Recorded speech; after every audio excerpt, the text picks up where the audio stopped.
لیلۃ القدر کو لیلۃ القدر کیوں کہتے ہیں؟ یہ رات انتہائی برکت والی رات ہے۔ اس کو لیلۃ القدر اس لیے کہتے ہیں کہ اس میں سال بھر کے احکام نافذ کیے جاتے ہیں اور فرشتوں کو سال بھر کے کاموں اور خدمات پر مامور کیا جاتا ہے۔ اور یہ بھی کہا گیا کہ اس رات کو دیگر راتوں پر شرافت قدر کے باعث اس کو لیلۃ القدر کہتے ہیں۔ اور یہ بھی منقول ہے کہ چونکہ اس شب میں نیک اعمال مقبول ہوتے ہیں اور بارگاہ الہی میں ان کی قدر کی جاتی ہے، اس لیے اس کو لیلۃ القدر کہتے ہیں۔ بخاری شریف میں آپ صلی اللہ تعالیٰ علیہ وسلم نے ارشاد فرمایا، جس نے لیلۃ القدر میں ایمان اور اخلاص کے ساتھ قیام کیا، یعنی نماز پڑھی، تو اس کے گزشتہ صغیرہ گناہ معاف کر دیے جائیں۔ اس مقدس رات کو ہرگز غفلت میں نہیں گزارنا چاہیے۔ اس رات عبادت کرنے والے کو 1000 ماہ یعنی 83 سال 4 ماہ سے زیادہ عبادت کا ثواب عطا کیا جاتا ہے، اور اس زیادہ کا علم اللہ عز و جل جانے یا اس کے بتائے اس سے اس کے پیارے حبیب صلی اللہ تعالیٰ علیہ وسلم جانے کہ کتنا ہے۔ اس رات میں جناب سیدنا جبریل علیہ السلام فرشتے نازل ہوتے ہیں اور پھر عبادت کرنے والے سے مصافحہ کرتے ہیں۔ اس مبارک شب کا ہر ایک لمحہ سلامتی ہی سلامتی، یہ سلامتی صبح صادق تک برقرار رہتی ہے۔ یہ اللہ عز و جل کا خاص کرم ہے کہ یہ عظیم رات صرف اپنے پیارے حبیب صلی اللہ تعالیٰ علیہ وسلم کو اور آپ صلی اللہ تعالیٰ علیہ وسلم کے صدقے میں آپ صلی اللہ تعالیٰ علیہ وسلم کی امت کو عطا کی گئی۔ اللہ عز و جل قرآن پاک میں ارشاد فرماتا ہے، اِنَّا أَنزَلْنَاهُ فِي لَيْلَةِ الْقَدْرِ وَمَا أَدْرَاكَ مَا لَيْلَةُ الْقَدْرِ لَيْلَةُ الْقَدْرِ خَيْرٌ مِّنْ أَلْفِ شَهْرٍ تَنَزَّلُ الْمَلَائِكَةُ وَالرُّوحُ فِيهَا بِإِذْنِ رَبِّهِمْ مِنْ كُلِّ أَمْرٍ سَلَامٌ هِيَ حَتَّى مَطْلَعِ الْفَجْرِ۔ ترجمہ کنز ایمان، اللہ کے نام سے شروع جو نہایت مہربان رحم والا ہے۔ بے شک ہم نے اسے شب قدر میں اتارا، اور تم نے کیا جانا؟ کیا شب قدر 1000 مہینوں سے بہتر ہے۔ اس میں فرشتے اور جبریل اترتے ہیں اور اپنے رب کے حکم سے ہر کام کے لیے وہ سلامتی ہے صبح چمکنے تک۔ سورہ قدر کے ضمن میں مفسرین فرماتے ہیں، اس رات میں اللہ عز و جل نے قرآن کریم لوح محفوظ سے آسمان دنیا پر نازل فرمایا، پھر تقریباً 23 برس کی مدت میں جناب محمد مصطفیٰ صلی اللہ تعالیٰ علیہ وآلہ وسلم پر نازل کیا۔ نبی معظم رسول محترم جناب محمد مصطفیٰ صلی اللہ تعالیٰ علیہ وآلہ وسلم نے ارشاد فرمایا، بے شک اللہ تعالیٰ نے میری امت کو شب قدر عطا کی، اور یہ رات تم سے پہلے کسی امت کو عطا نہیں فرمائی۔ حضرت سیدنا امام مجاہد علی رحمت اللہ فرماتے ہیں، بنی اسرائیل کا ایک شخص ساری رات عبادت کرتا اور سارا دن جہاد میں مصروف رہتا تھا۔ اس طرح اس نے 1000 مہینے گزارے، تو اللہ پاک نے یہ آیت نازل فرمائی، لیلۃ القدر خیر من الف شہر۔ شب قدر 1000 مہینوں سے بہتر ہے، یعنی شب قدر کا قیام اس عابد کی 1000 مہینے کی عبادت سے بہتر ہے۔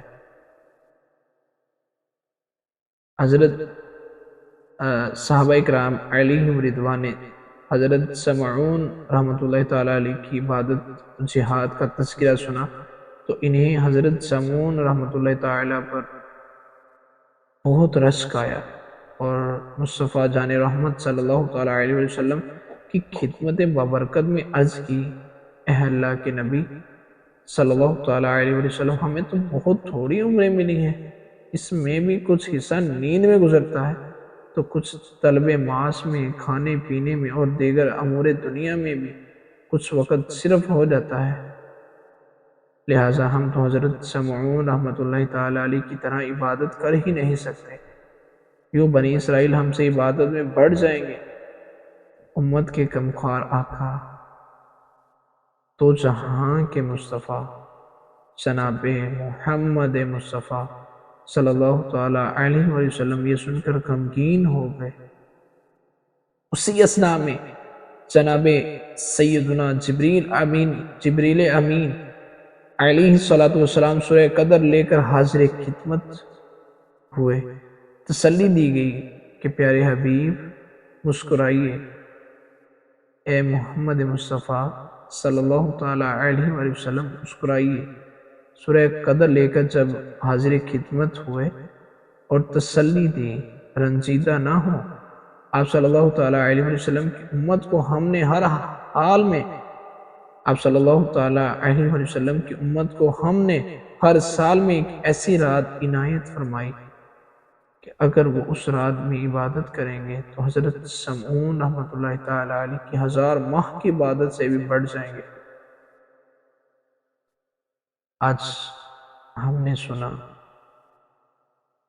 کہ اللہ نے کس قدر اپنے پیارے حبیب صلی اللہ تعالیٰ علیہ وآلہ وسلم کی امت کو کتنا شرف بخشا اور ایسی رات عنایت فرمائی جس کا ثواب بہت زیادہ بڑھا دیا گیا۔ حضرت سمعون رضی اللہ رحمۃ اللہ تعالیٰ علیہ کا واقعہ سنا، عبادت میں کتنا بڑھ چکے تھے، اور صحابہ کرام نے آپ سے تمنا کی، آپ کی بارگاہ میں التجا کی، تو اللہ نے فوراً اپنے حبیب صلی اللہ تعالیٰ علیہ وآلہ وسلم کے لیے ایک بہترین تحفہ بھیج دیا، آپ کی امت کے لیے ایک بہترین تحفہ بھیج دیا۔ انہی حضرت سمعون رحمۃ اللہ تعالیٰ علیہ کے بارے میں ایک واقعہ ہے، اس کا مضمون کچھ یوں ہے۔ بنی اسرائیل کے ایک بزرگ حضرت سمعون رحمۃ اللہ تعالیٰ علیہ نے 1000 ماہ اس طرح عبادت کی کہ رات کو قیام اور دن کو روزہ رکھنے کے ساتھ ساتھ اللہ عز و جل کی راہ میں کفار کے ساتھ جہاد بھی فرماتے۔ وہ اس قدر طاقتور تھے کہ لوہے کی وزنی اور مضبوط زنجیریں ہاتھ سے توڑ ڈالتے۔ کفار نے جب دیکھا کہ حضرت سمعون رحمۃ اللہ تعالیٰ علیہ پر کوئی بھی حربہ کار نہیں ہوتا، یعنی کچھ بھی اثر نہیں کرتا، تو مشورہ کرنے کے بعد مال و دولت کا لالچ دے کر آپ رحمۃ اللہ تعالیٰ علیہ کی زوجہ کو اس بات پر آمادہ کر لیا کہ وہ کسی رات نیند کی حالت میں پائے تو انہیں مضبوط رسیوں سے باندھ کر ان کے حوالے کر دے۔ بے وفا بیوی نے ایسا ہی کیا۔ جب آپ رحمۃ اللہ تعالیٰ علیہ بیدار ہوئے اور اپنے آپ کو رسیوں سے بندھا ہوا پایا تو فوراً اپنے اعضاء کو حرکت دی۔ دیکھتے ہی دیکھتے رسیاں ٹوٹ گئیں اور آپ رحمۃ اللہ تعالیٰ علیہ آزاد ہو گئے۔ پھر اپنی بیوی سے استفسار کیا کہ مجھے کس نے باندھ دیا؟ بے وفا بیوی نے جھوٹ موٹ کہہ دیا کہ میں نے تو آپ کی طاقت کا اندازہ کرنے کے لیے ایسا کیا تھا۔ بات رفع دفع ہو گئی۔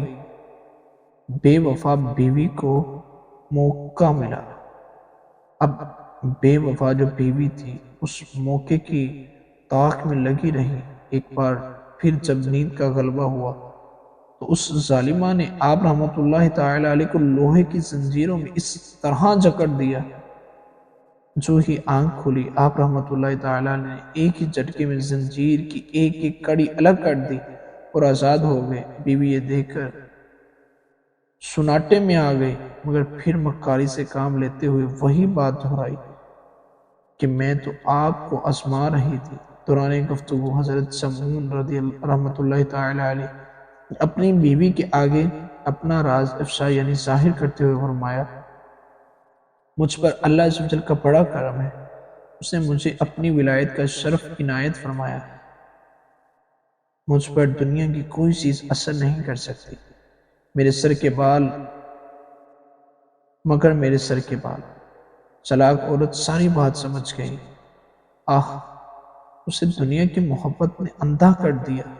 آخر ایک بار موقع پا کر اس نے آپ ہی کے ان 8 گیسوں یعنی زلفوں سے باندھ دیا جن کی درازی زمین تک تھی۔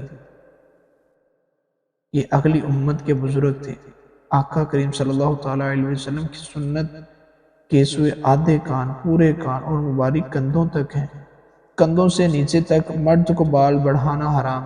اب رحمت اللہ تعالیٰ علیہ نے آنکھ کھلنے پر زور لگایا مگر آزاد نہ ہو سکے۔ دنیا کی دولت کے نشے میں بدمست بے وفا عورت نے اپنے نیک پارسا شوہر کو دشمنوں کے حوالے کر دیا۔ کفار بد اتوا نے حضرت سمو رحمت اللہ تعالیٰ علیہ کو ایک ستون سے باندھا، انتہائی بے دردی کے ساتھ ان کے ہونٹ اور ان کے کان کاٹ ڈالے۔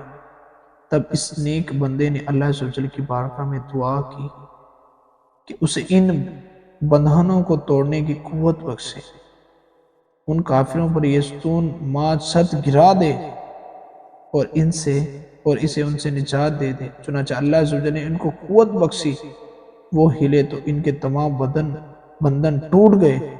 تب انہوں نے ستون کو ہلایا جس کی وجہ سے چھت کافروں پر آ گری اور وہ سب ہلاک ہو گئے، اور اس نیک بندے کو اللہ عز و جل نے نجات بخشی۔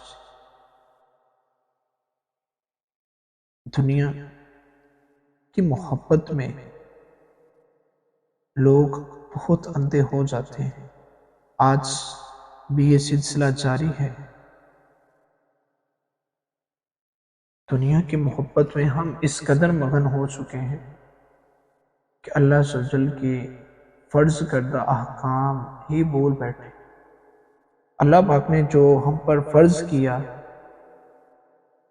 اس کی ادائیگی میں تاخیر تو کیا کرتے ہیں، ان کو ادا ہی نہیں کرتے۔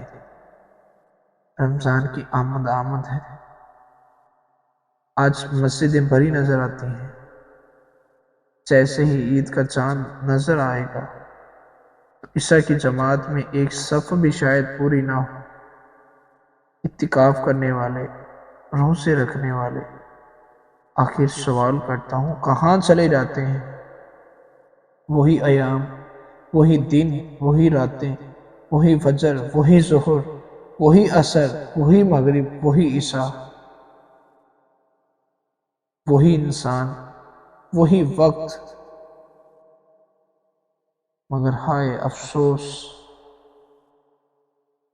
کیا پورے سال میں ایک مہینے پر ہی ہم پر احکام اللہ نے فرض کیے ہیں؟ بقیہ 11 ماہ کا سوال ہے کہاں جاتے ہیں؟ آج پریشانیاں عروج پہ ہیں، تکلیفیں عروج پہ ہیں، بیماریاں عروج پہ ہیں، کاروبار میں تنگی ہے، اولاد نافرمان ہے، گھر میں ناچاکیاں ہیں، گھریلو پریشانیوں سے تنگ آ چکے ہیں۔ آج خودکشی کے مناظر دیکھنے کو ملتے ہیں، طلاق عام ہو چکی۔ ہاں افسوس، ان سب کی وجوہات کیا ہیں؟ غور کیجیے۔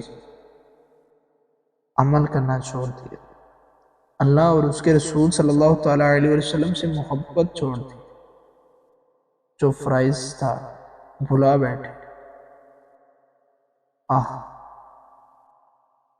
افسوس، دنیا کی رنگینیوں میں مگن ہو چکے ہیں، مغرب کے طرز معاش پر زندگی بسر کر رہے ہیں۔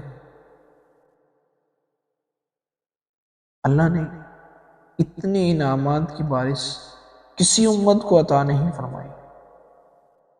امت محمدیہ وہ واحد امت ہے جسے اللہ پاک نے اتنا کچھ عطا فرمایا، اگر اس کے باوجود بھی ہمیں اتنی سستی دکھائیں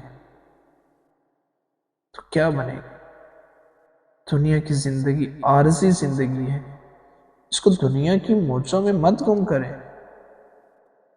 افسوس، اللہ پاک بقیہ رمضان کو اہتمام کے ساتھ